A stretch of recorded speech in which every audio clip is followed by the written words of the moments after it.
A fierce warning from Tehran. Iran warned that it now holds the upper hand in any confrontation with the United States and threatened that any attack on Tehran or its supreme leader would trigger consequences Washington cannot control. As President Donald Trump escalates threats and moves U.S. warships closer to Iran, the country's most powerful military force says the era of intimidation is over. The warning comes directly from the Islamic Revolutionary Guard Corps. IRGC spokesman Brigadier General Ali-Mohammad Naeini said Iran's experience during last year's 12-day conflict with Israel and the United States proved that the military option against Iran has failed. He said applying pressure has produced no results, arguing Iran emerged stronger after what he called the rapid defeat of American-backed unrest. Naeini accused Washington of trying to stoke fear inside Iran after failing on the battlefield. He said U.S. officials are now relying on psychological warfare, spreading tension and panic to weaken Iranian society from within. But he claimed those efforts have collapsed against what he called the solid barrier of national unity and public resistance. The message is being echoed across Iran's leadership. Foreign Minister Abbas Araghchi warned that Iran's armed forces are ready to respond immediately and powerfully, saying troops are standing with their fingers on the trigger. Senior advisor Ali Shamkhani went further, warning that any U.S. strike would mark the start of war and be met with an unprecedented, all-out response.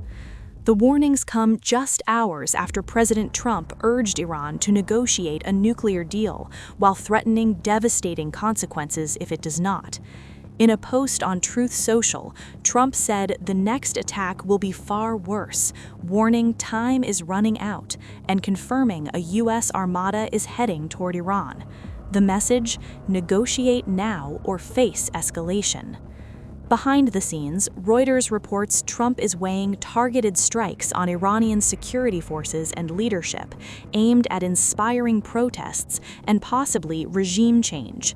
But Israeli and Arab officials have privately warned Washington that air power alone would not topple Iran's clerical leadership. The stakes are rising, and so are the risks. The military posture is unmistakable. The USS Abraham Lincoln and 3 destroyers are now operating in the Indian Ocean, bringing nearly 5,700 U.S. personnel into the region. F-15E Strike Eagles are active across the Middle East, British Typhoon jets are deployed to Qatar, and U.S. Patriot and THAAD missile defenses remain on high alert. All of this unfolds as Iran faces its deepest internal unrest in decades. Protests driven by economic collapse and anger at clerical rule have spread nationwide. Activists say more than 5,000 people have been killed and over 27,000 detained amid a sweeping crackdown. Iran's leaders insist pressure, foreign or domestic, will not force retreat. Iran says it holds the upper hand. Trump says time is running out. With warships moving in, threats hardening, and neither side backing down, the margin for error is shrinking fast. All sides claim they want to avoid war, but history shows wars often begin when leaders believe strength leaves them no other choice.